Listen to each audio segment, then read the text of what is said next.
তাহলে মিষ্টি মিষ্টি হবে আমার তুরুপের দাস। পদ্মাবতীর দুই ছেলে মিষ্টি খেতে খুব ভালোবাসে। কেমন গোগ্রাসে গিলছিল একের পর এক মিষ্টি। ওই মিষ্টি দিয়েই ওদের মধ্যে আমি লোভ জাগিয়ে তুলব। আর এই মিষ্টির প্রতি লোভই হবে সূর্য রাজবংশের পতনের কারণ। এই মিষ্টির প্রতি লোভ দুই ভাইয়ের মধ্যে কলহ, অন্তর্দ্বন্দ্ব, লড়াই শুরু করবে। ধীরে ধীরে পাপের পথে এগোবে ওরা। ব্যাস, তখনই আমার গাছ হাসি হবে।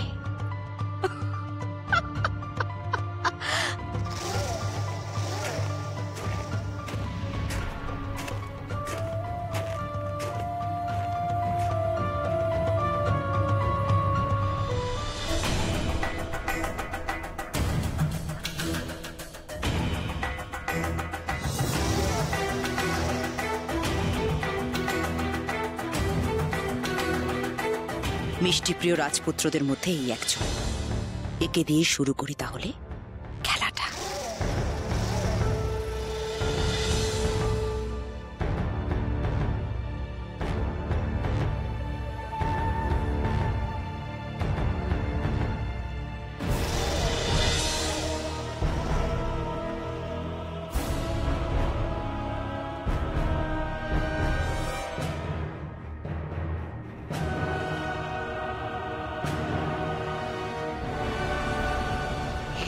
রাজকুমার, তুমি মিষ্টি খেতে খুব ভালোবাসো তো, তাই তোমার জন্য এগুলো বানিয়ে আনলাম। খেয়ে দেখো, যেন অমৃত। খাও খাও দেখি বাছা, কে নাও।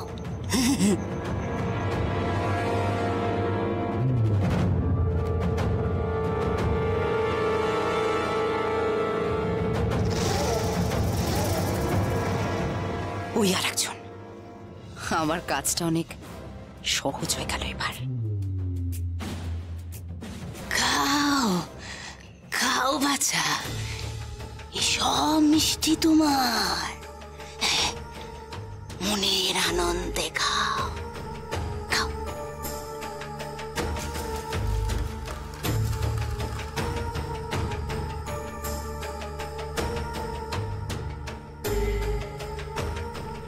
ও বাছা,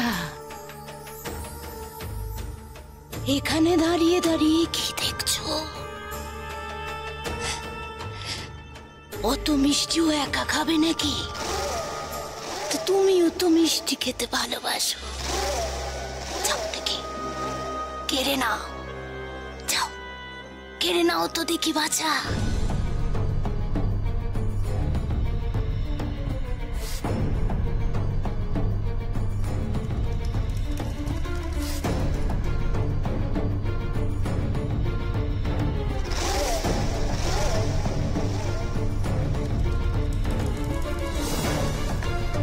খেলার শুরুটা মন্দ হয়নি মনে হচ্ছে। এবার আড়াল থেকে চুপচাপ দেখে যাই পারুলের দুই ভাই কি করছে।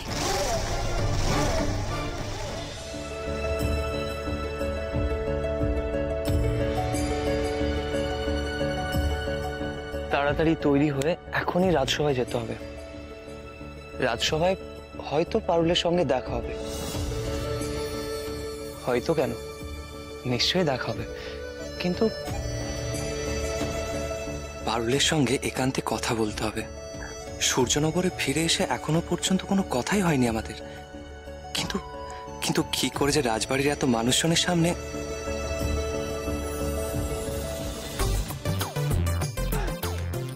আরে আরে আরে থাম, কোথায় নিয়ে যাচ্ছিস আমার মুকুটটা? থাম থাম বলছি, দাঁড়া।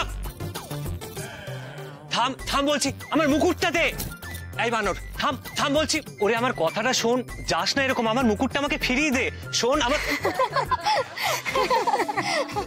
দেখ দেখ সই, হনুমান সেনাপতি মশাই মুকুট নিয়ে পালাচ্ছে। মুকুট নিল হনুমানে আর সেনাপতি তার পিছনে।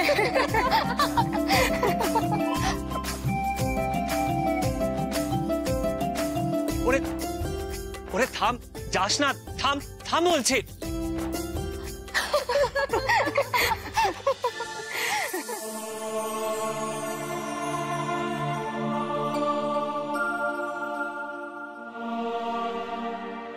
এই নে পারুল, বাদাম খা, তোর জন্য নিয়ে এলাম।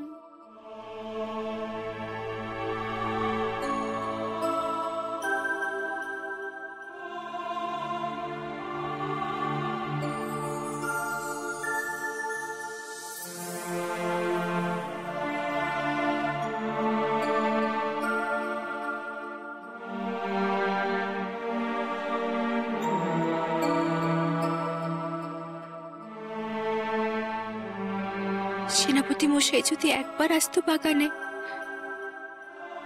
তাহলে কথাটা সেরে নেওয়া যেত। কিন্তু সেও তো এখন বোধহয় ব্যস্ত।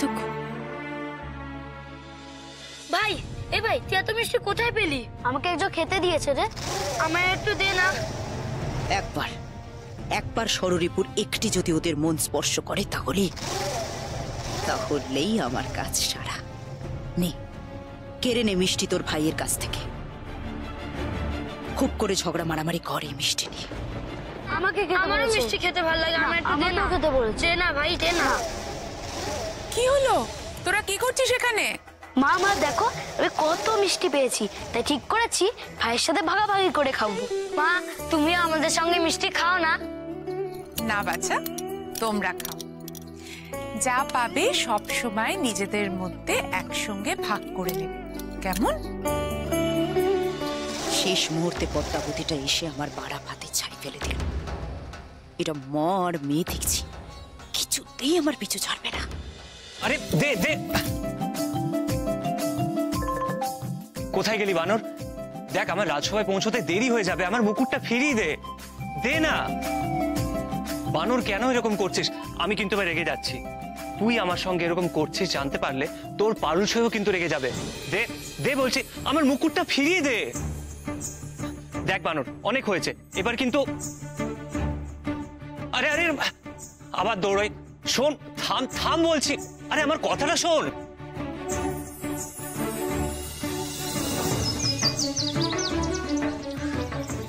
এই দে দে বলছি, আমার মুকুটটা ফিরিয়ে দে। দে দে।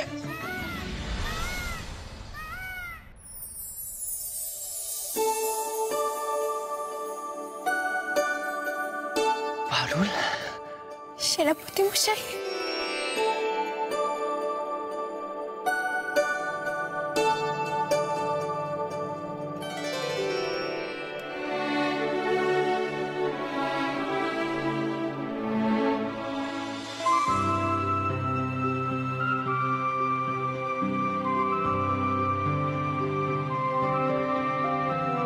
কতদিন পর এই ঘরে ফিরলাম, কত স্মৃতি এই ঘরে। সব স্মৃতি যেন মনের মণিকোঠা এখনো উজ্জ্বল হয়ে আছে, একেবারে স্পষ্ট।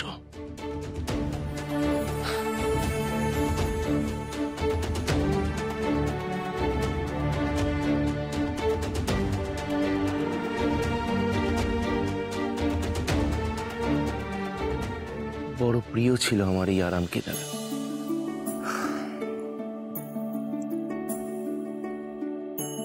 পরম শান্তি, সব ক্লান্তি যেন দূর হয়ে যায়।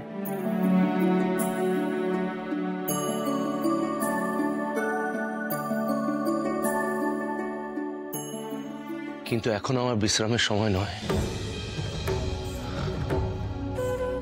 অনেক কাজ, আমার অনেক কাজ। ওই জানালাটি বন্ধ কেন? ওই জানালা দিয়ে তো পাখির কলতান আর ফুলের সুঘ্রাণ ভেসে আসতো। কত রাত কেটে গেছে, ওই জানালার সামনে দাঁড়িয়ে জ্যোৎস্নার আলো মেখে।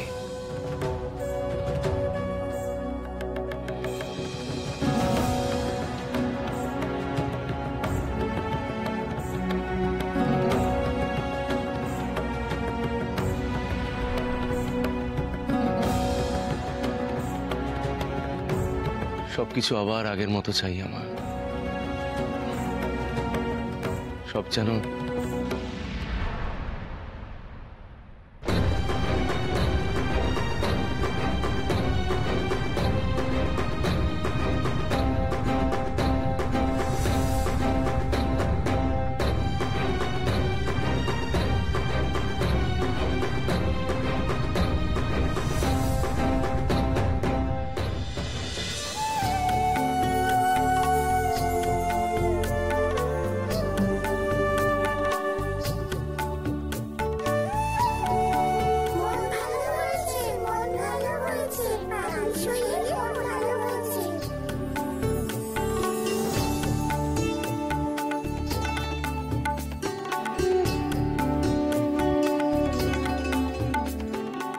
তুমি আমার সবকিছু পারো, সবকিছু। আর কোনোদিন তোমাকে আমি নিজের চোখের আড়ালে করব না, কোনোদিন না। তোমার জন্য আমি নিজের জীবনও দিতে পারি পারো।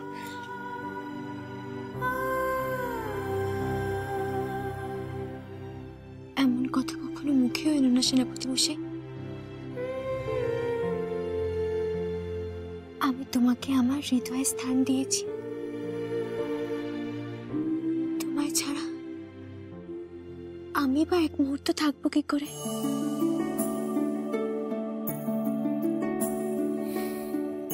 আজ এতদিন পর প্রকৃতি মায়ের আশীর্বাদে যখন সবকিছু ভালো হয়েছে, তখন আমাদের স্বপ্ন ঠিক পূরণ হবে।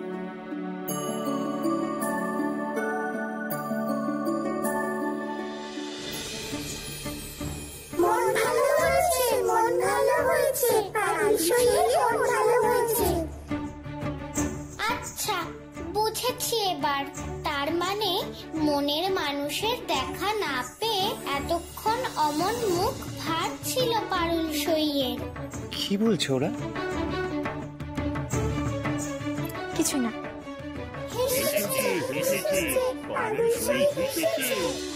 জানতাম আমি কি করলে হাসি ফুটবে পারুল সইয়ের মুখে। সেই জন্যই তো কায়দা করে টেনে আনলাম সেনাপতি মশাইকে। হুম হুম।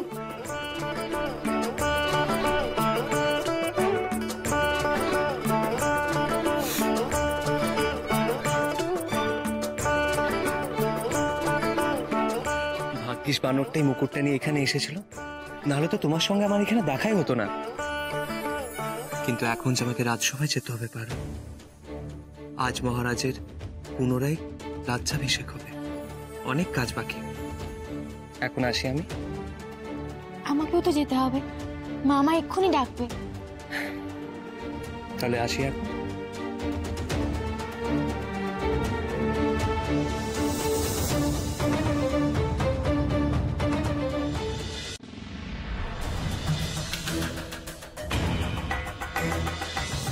এত বড় সাহস! সামান্য সেনাপতি হয়ে কিনা রাজকুমারী পারুলকে স্পর্শ করে? এত বড় সাহস রাঘবের! এই অন্যায়ের কোনো ক্ষমা নেই। এর উপযুক্ত শাস্তিও পাবেই পাবে, পাবেও। সে যতই আমার বন্ধু এবং প্রাক্তন সেনাপতি বীর প্রতাপের পুত্র হোক না কেন, এমন শাস্তি দেব যাতে কেউ কোনোদিনও এই দুঃসাহস না করে, কেউ না।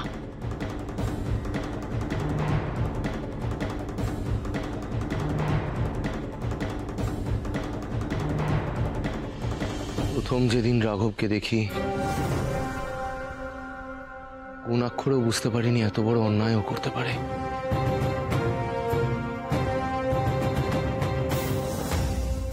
মানুষ চিনতে আমি এত বড় ভুল করলাম,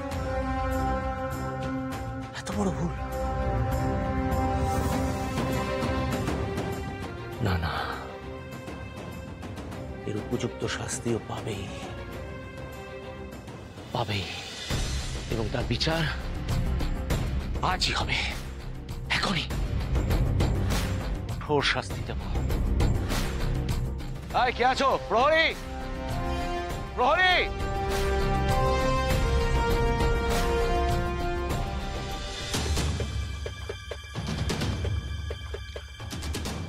রাজকুমারী পারুল, সেনাপতি রাঘবেন্দ্র, প্রাক্তন সেনাপতি বীর প্রতাপ এবং তার সমস্ত পরিবারকে আমার মন্ত্রণা কক্ষে আসতে বলো।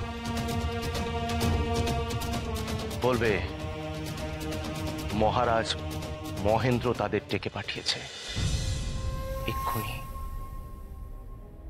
যাও। যথাজ্ঞা মহারাজ।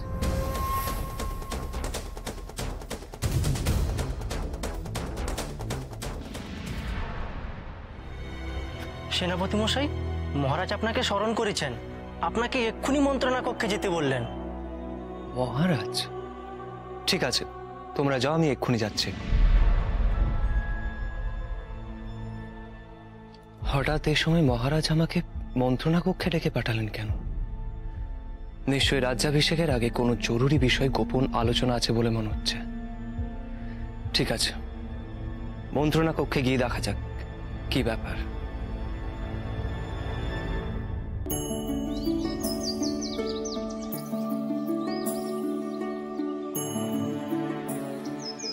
আমি এখন আসি, বুঝলি? আমার এখন অনেক কাজ, পরে এসে তোদের সাথে গল্প করব। রাজকুমারী, রাজকুমারী, তোমার ডাক পড়েছে মন্ত্রণা কক্ষে, স্বয়ং মহারাজ ডেকেছেন, শিগগির চলো। বাবা হঠাৎ আমাকে মন্ত্রণা কক্ষে ডাকলো কেন? তবে কি রাক্ষসী রানী মণিমল্লিকার কোনো সংবাদ পাওয়া গেছে? নিশ্চয়ই সেই রকমই গুরুতর কিছু হবে।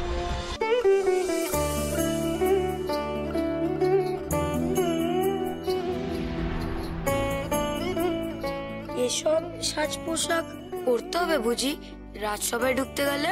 তোমরা হলে রাজকুমার, এসব সাজ অলংকার না পড়লে তোমাদের মানাবে কেন?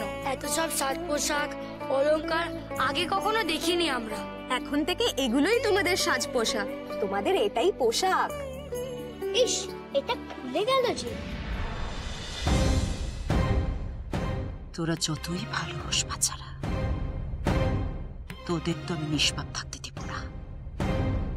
হিংসা, লোভ, ক্রোধ, মোহের আগুন জ্বালিয়ে ছাড়বো তোদের মনে।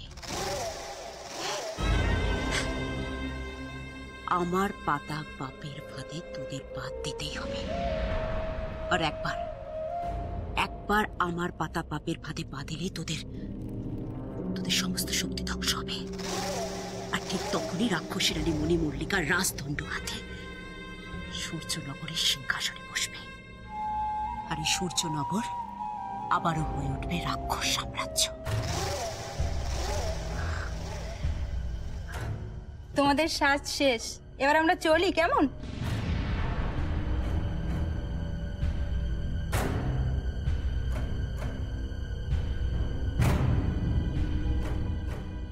মনে হচ্ছে একে দিয়ে রাজকুমারদের মনে বিষ ঢোকানোর কাজটা শুরু করা যাবে। দেখি একবার চেষ্টা করে।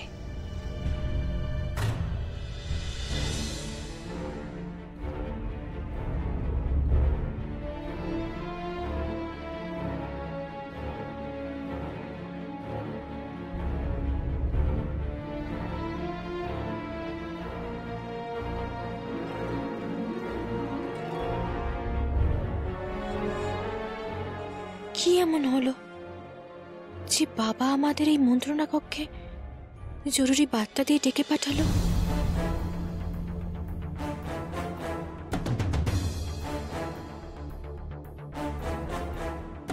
সাধু বাবারাও আছে দেখছি। তবে কি রাজকার্য সংক্রান্ত কোনো গোপন পরামর্শ করতে চায় বাবা আমাদের সঙ্গে? বীর প্রতাপ, তুমি আমার সবচেয়ে প্রিয় এবং বিশ্বস্ত অনুচর, এবং সর্বোপরি আমার প্রাণের বন্ধু। তোমাকে ছাড়া এই সূর্যনগরে সুশাসন আনা অসম্ভব। তাই আশা করি এই রাজ্যের আইন এবং নিয়ম শৃঙ্খলাকে তুমি তোমার ব্যক্তিগত সুখ দুঃখের ঊর্ধ্বে রাখবে। মহারাজ, আমি এই সূর্যনগর আর সূর্যনগরের রাজ সিংহাসনের জন্য নিজের জীবন পর্যন্ত উৎসর্গ করেছি। ব্যক্তিগত সুখ দুঃখ আমার কাছে অতি তুচ্ছ বিষয়।